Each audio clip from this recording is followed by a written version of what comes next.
Hello again, guys. Welcome to another pickup video. This one's for September 2017. I'm going to be showcasing, just like last time, the games that I picked up this past month, September. So let's get right into it. Okay, so first up, Resident Evil 6 on PlayStation 3. This specific one, it's the slight label variant that actually has the Walmart sticker printed on the cover art. So it's not actually a sticker, it's just a little Walmart logo that says, bonus, 3-pack of Resident Evil 6 character decals. And that is actually printed right onto the art. It can't be taken off. It's part of the art. So this is considered a label variant. I'm excited to actually give this a shot.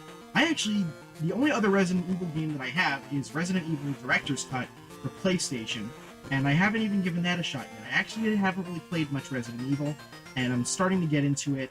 I really want to give this a try. I know I should start at the beginning. Maybe I will. It depends. Alright, next up, at a yard sale I was able to snag Tag Team Match Muscle for the NES.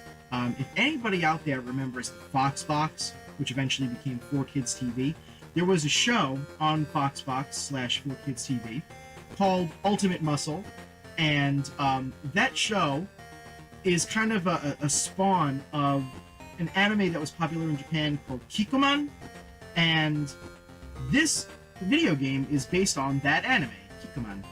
I don't know if anybody recognizes that guy, but he kind of looks like Kid Muscle from Ultimate Muscle, so they're all one in the same universe. It's a really fun game. I have played it before, but I just never owned it, so now I own it. Alright, let's get slightly obscure. For Sega 32X, we have Golf Magazine presents 36 Great Holes, starring Fred Couples. That's the real title.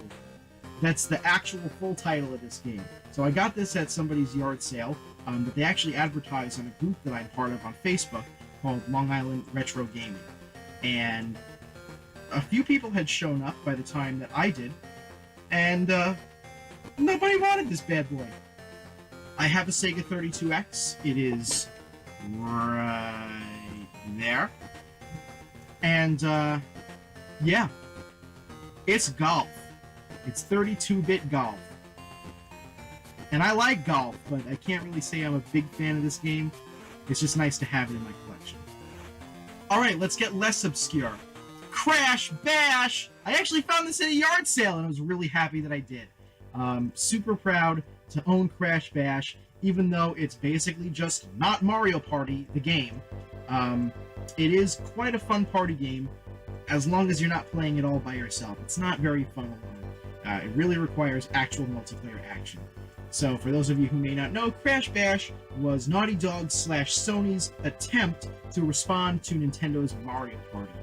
And, well, since most people really haven't heard of Crash Bash, you can kind of see how that turned out. It's not a bad game, though. I recommend giving it a shot. Alright, let's get back to NES. Bylon's Secret Castle. Not a very good game, to be honest. It's a little bit cryptic, and it's one of the games that I and many gamers alike refer to as a Nintendo Power game, which means that in order to figure it out and beat it, you kind of need Nintendo Power, or at least some equivalent in today's society, like the internet, or somebody who has played it before, to kind of help you through it. So, unfortunately, it suffers from that. Other than that, it's kind of fun to play, but it's not really fun to play through, if you know what I mean. But there you go, Mylon's Secret Castle. Okay, let's stick with NES, because I picked this one up with Mylon's Secret Castle, and unfortunately I didn't own it before, but now I do! So shut up! It's Bionic Commando. I love this game, and I used to emulate this before I became a collector and stopped emulating and just started buying stuff. This is a fantastic game. Honestly, I don't think it's underrated, because a lot of people know about this, especially people who grew up with Capcom on NES, like Mega Man and DuckTales and stuff of that nature. This is another Capcom classic on NES, and it's phenomenal. I highly recommend this. The only thing is, it's a little bit puzzly. It is not a puzzle game, it's an action platformer, but there's no jumping.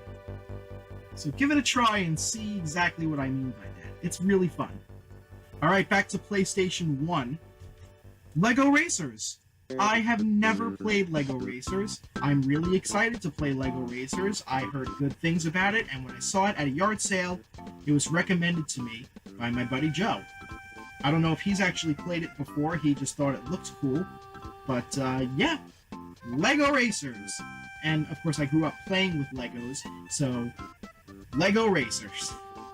There's really not much I can say about it, to be honest. I was never a big fan of the Lego video games, but since it was recommended to me, and I know a lot of people do like the Lego video games, I'm willing to give it a shot. I don't have a problem with that. It looks like it could be fun. Alright, since I'm going to be sticking with PlayStation 1 for a little while, just prepare yourself for a couple more disc-based games before we get back into the cartridges. So, the next Tetris for PlayStation. And I've never played the next Tetris, but I love Tetris, so it's time to get to the next level. So I assume this has some differences. Let's see. Multiple play modes, including Classic Tetris and the next Tetris TM, which I guess is a new type of Tetris. Intense head-to-head competition. Automatic game leveler, in quotes. Makes every match a toss-up with a T. A toss-up. I don't know if you can see this right there, where it says makes every match a toss-up. Okay? Do you see it? Right there? There's a little, like, star in the background that makes that T look like an F. I thought it was foss-up. What have you done to me? Alright, we're still on PlayStation, like I said. To infinity and beyond! Toy Story 2. Buzz Lightyear to the rescue! I have never played this game, but I did own Toy Story 2 on Game Boy Color many years ago. I don't anymore, and I would love to pick it up again. I assume since that was on Game Boy Color and this is on PlayStation, they're gonna be different. Very different. But this looks like an action platformer, just from the pictures on the back of the case here. And it looks super cool. I got this at a yard sale, and it actually had a sticker of Woody right here that I had to unfortunately remove because I'm a purist, damn it! But I did keep that sticker. I put it in a notebook. So I still have the sticker, but now my game is unsullied. Alright, so I seemed to have a little bit of a penchant for Disney games when I went yard sailing last time, and for PlayStation games, because I also got Disney's A Bug's Life for PlayStation 1. Here's a funny story about this game. Not this one in particular, but the game in general. When I was in elementary school, I had a birthday party. I think I was turning 7 or 8 or whatever, and somebody gave this game to me as a gift. But if you know my history with video games, I did not own a PlayStation until after I became a collector, which was about 9 years ago. So I couldn't play it, and I had to return it. And I got, in its place, Gex 64 Enter the Gecko, which is one of my all-time favorite N64 games. So I'm not happy that I had to exchange a game. Even back then, I wasn't happy about it. But I couldn't play the damn thing, because I didn't have a PlayStation. Mom wasn't going to go out and get me a PlayStation so I could play it. So instead, we exchanged it. I don't even remember who got it for me, so I'm so sorry if you're watching this. And we were friends back when I lived in Hicksville, and I exchanged A Bug's Life. But I have it again, and I remembered that you bought it for me, and I just want you to know I'm really thankful. Alright, let's go back to cartridges. I do have a couple disc games left. Let's go back to cartridges for just a little bit here.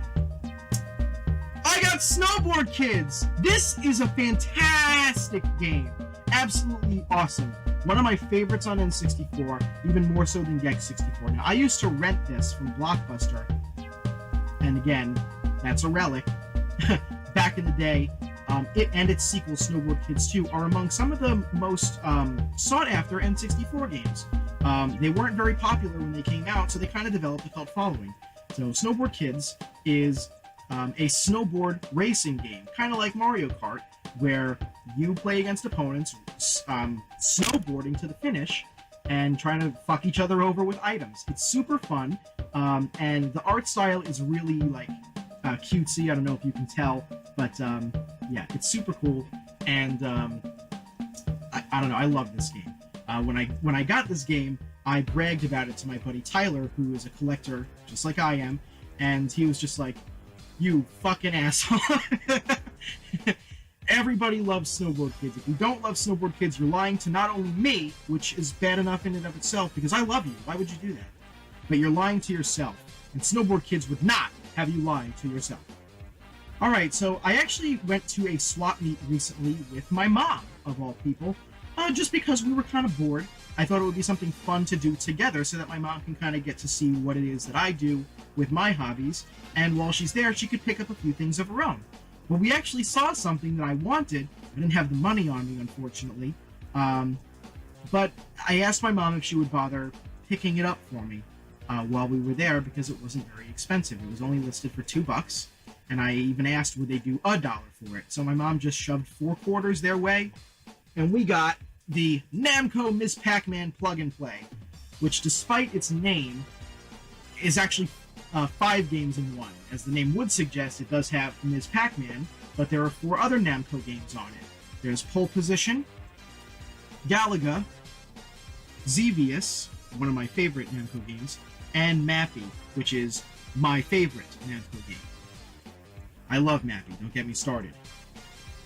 And it's fully functional, totally works. I just rubber banded the cord so that I could display it without it having to trail all over the place and hit the floor or whatever.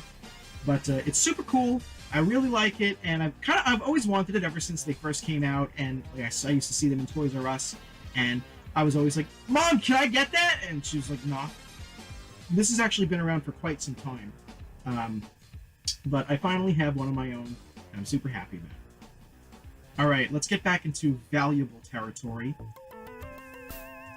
I have Battletoads / Double Dragon for Nintendo Entertainment System. This is a rare game for the NES, and unfortunately I didn't find it at a yard sale or get it cheap off somebody. I just bit the bullet and got myself this on eBay because I found a good deal on eBay. Someone was selling it for $20 less than what it normally goes for, and I was really happy to have found it. This is a fantastic game. It's much easier to play this game if you own a Sega Genesis or a Game Boy or a Super Nintendo, because it came out on all 3 of those as well, and none of those are nearly as expensive as this one. This came out toward the end of the NES life cycle, so that's kind of why it's a little bit rare. Games released at that time were kind of overshadowed by the release of the Super Nintendo, so they didn't really get very many people buying them, which ends up making them more rare because fewer of them exist out there in the public that were actually consumed at retail.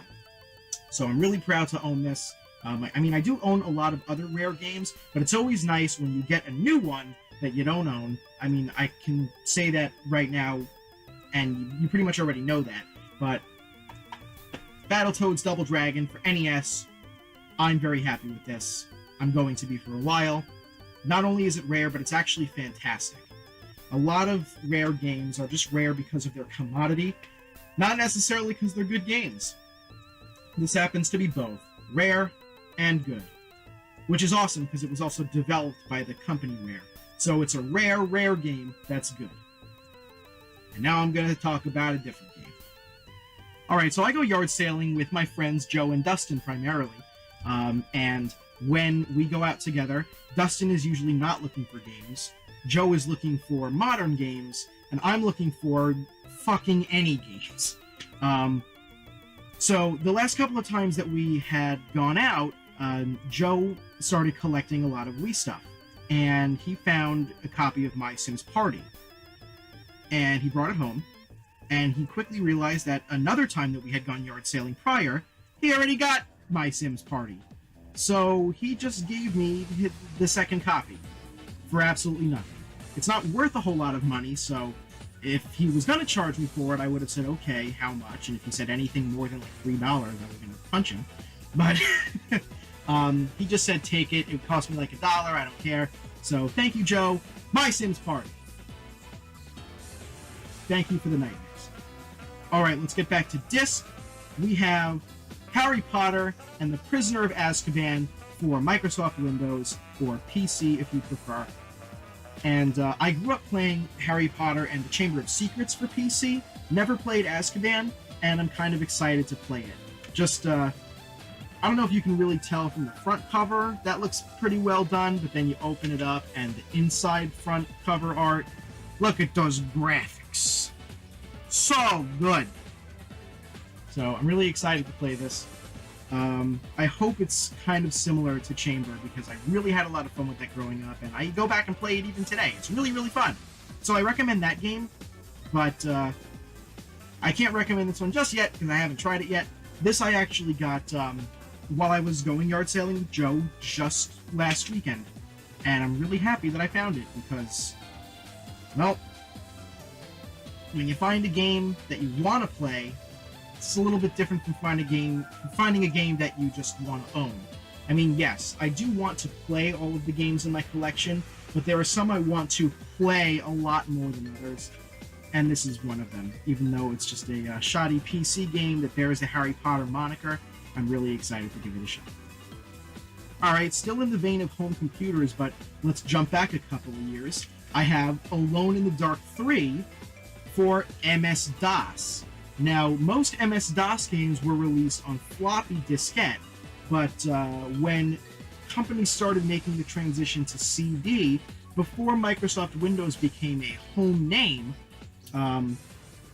DOS developers started making DOS games on CD. So there was a very brief period between DOS and Windows where DOS games actually came out on CD. Not very many of these exist, but Alone in the Dark 3 is a popular one that's a good example. That's not why I picked it up, though. I picked it up because the Alone in the Dark series is phenomenal. If any of you don't know, the Alone in the Dark series is one of the earliest survival horror series. Alone in the Dark 1 was basically the inspiration for Resident Evil, which I spoke of earlier in the video. And although it is kind of cheesy nowadays, it was considered scary back then. I recommend giving it a shot because DOS games are, well, MS-DOS in general is completely unsupported by Microsoft anymore, and those developers are no longer able to make money off of them. A lot of these can actually be downloaded online and run through a DOS emulator called DOSBox. So I recommend doing that. I recommend the site myabandonware.com. It's ware, W-A-R-E, to find your copies of Alone in the Darks 1, 2, and 3 for DOS. They are fantastic, and you will not be disappointed, as long as you know what you're doing. Alright, more disc games! Woo! Here's the, probably, my favorite thing that I was able to find recently. It's Final Fantasy IX. Now, I love Final Fantasy, but again, like I said in the last video, I didn't really grow up playing a lot of Final Fantasy. I got into it later. So I never owned 9, but I found this for a decent price at an indoor flea market with Joe the other day, and I picked it up because, well, not only was it a really good price, and because I wanted it, but upon further inspection of the discs, which I won't do here on camera because it would take too long, they are all in beautiful condition. It's like no one has ever played this. I'm so happy I own it. Alright, so this just was released recently, so of course I had to pick it up, because I do keep up with modern games just as much as I do with my retro stuff, but I got Metroid Samus Returns, and oh, it's such a good game. I'm actually playing through it right now. My favorite Metroid game is Metroid 2, and this game is actually a remake of Metroid 2. And I'm super, super happy with it. This is a fantastic remake that does the original justice just perfectly, and I'm very happy with it. This is actually a gift from my mom. I couldn't afford to pick it up myself, but my mom knew how much I wanted it, so she took me to Target and got it for me. So thank you, Mom. I really appreciate that, because this game has made me super happy, and it's given me a new experience of something that I'm already familiar with, which is something that a lot of people kind of talk about, and it's kind of a philosophical question. What if you could go back and experience something that you love for the first time all over again? And that's what this game has done for me with Metroid 2. It feels like I'm playing my favorite Metroid game a second time, fresh out of the gate, because it's all brand new and it looks different enough that it feels like its own game. So thank you, Mom, and thank you, Nintendo and the developers of Metroid Samus Returns, Mercury Steam, for bringing me such a fantastic experience. This game is fantastic. Even if you're not a fan of Metroid, I feel like this could get you into the series. So if you have been interested, give this a shot. It's out right now. You can get it in any retail store that sells video games. It's $50. Or for $40, you can just get the standalone game. I actually got the special edition that comes with a CD, but that was $50. But for $40, you can just get the game itself. So, whatever you'd like to do. But it's fantastic. I recommend it. Go play Metroid Samus Returns. Okay, Castlevania Lords of Shadow 2. I have not played Castlevania Lords of Shadow 1, but I saw this pretty cheaply and I wanted to pick it up because I like Castlevania. I know the Lords of Shadow mini-series of Castlevania hasn't really been received as well as Konami would have wanted, but I am still willing to give it a try because I cannot base my opinions off of the opinions of others. I must form my own. And that's just something I've kind of taken with me everywhere I go since I started to learn how to form my own opinions, realistically I should say, in my adolescence. So I will play this and see what it's like, but it doesn't seem like it's going to be terrible. I mean, they made a Lords of Shadow 2 in the modern era, which means Lords of Shadow 1 at least sold decently, right? It doesn't necessarily make it good, but I haven't really heard anyone say anything necessarily terrible about either of these games. There's also Mirror of Fate on 3DS, which is another Lords of Shadow game. And I don't have that either. I mean, I will eventually. Pretty much when I ever talk about a game and I say I don't have it, assume that I will eventually. But, so yeah. Lords of Shadow 2. Alright, also for Xbox 360, which I don't really collect for, but it's nice to find games for it, just because there are some things I am interested in playing. And you might not think this because I don't really talk about first-person shooters too often, but I actually like the Halo series, so I was able to find Halo 3 at a yard sale super, super cheaply, and I'm really happy that I picked it up. I haven't played it yet, but I will soon, and I'm really proud to own Halo 3.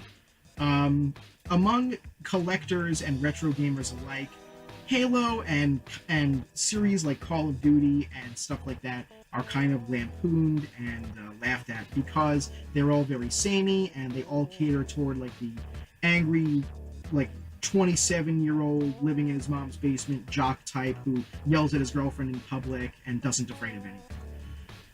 But I live in my mom's upstairs, like on the first floor, and I'm only 25. I don't have a girlfriend to yell at, unless anybody wants to change that, in which case I will definitely yell at you.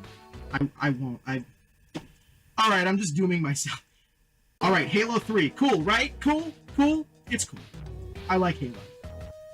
Alright, let's talk about another game I should have owned, but didn't, and I was very upset with myself for the longest time until I found it. What's that? Say cheese? Could it be because you're taking a picture of me?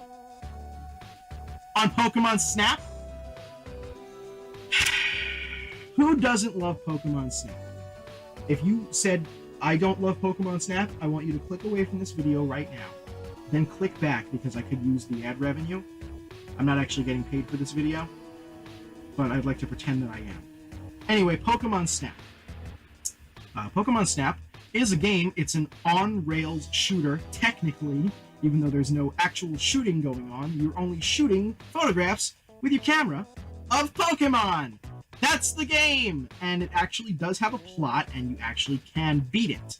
So, it's kind of fun. I know a lot of people who fucking love this game, and I do too, because I grew up playing it alongside them, but never owned it. But that all changes right now!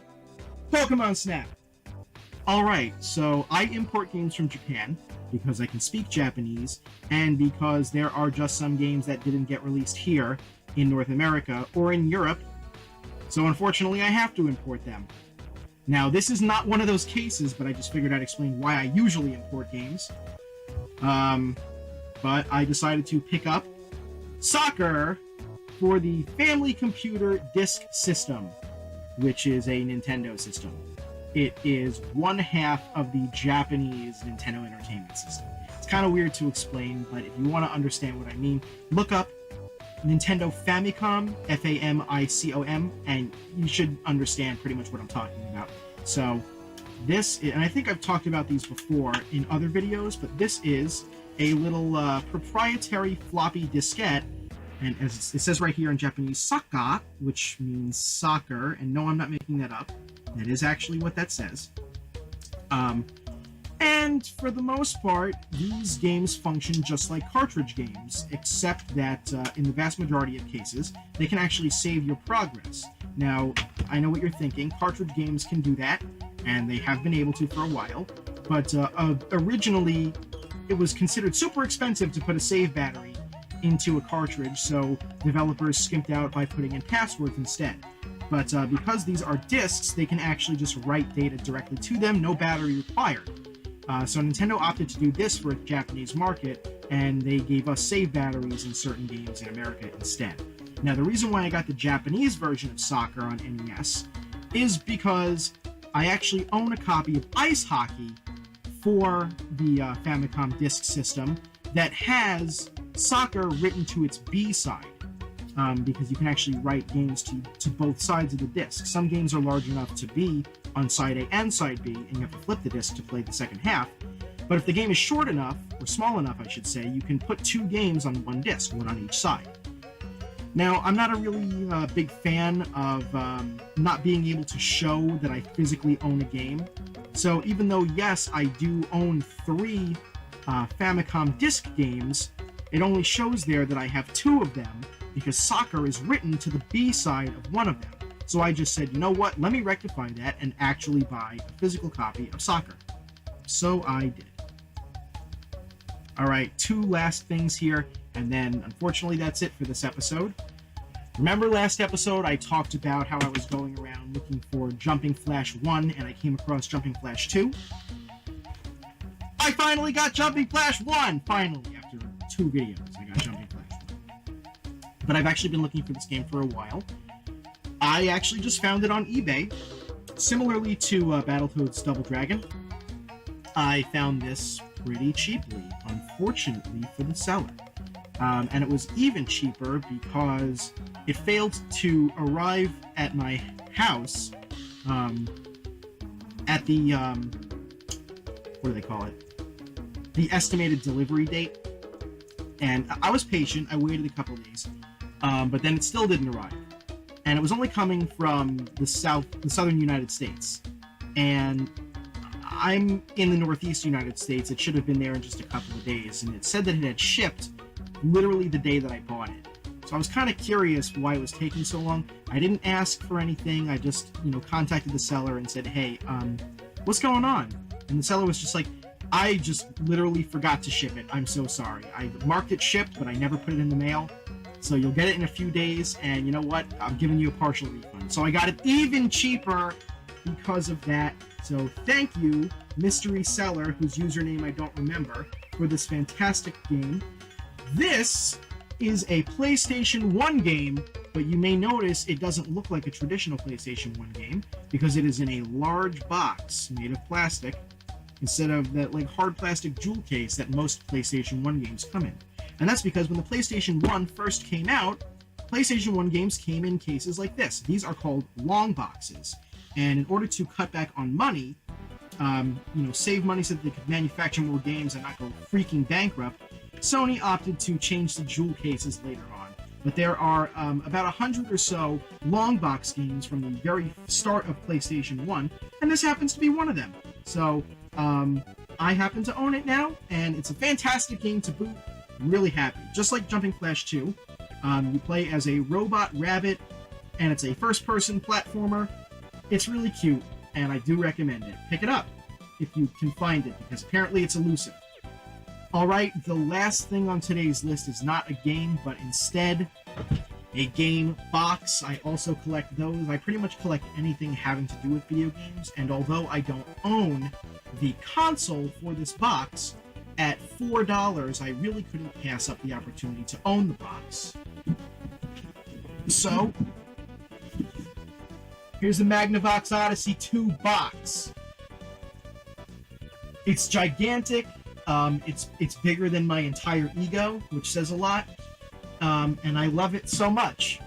This, again, even though I said I couldn't pass it up, my mom got this for me because it was just so inexpensive that she said, yeah, get it. Can't pass that up. So, my mom actually told me some fond memories that she remembers about the Odyssey 2. Although she didn't own one, she says that she grew up knowing people who did.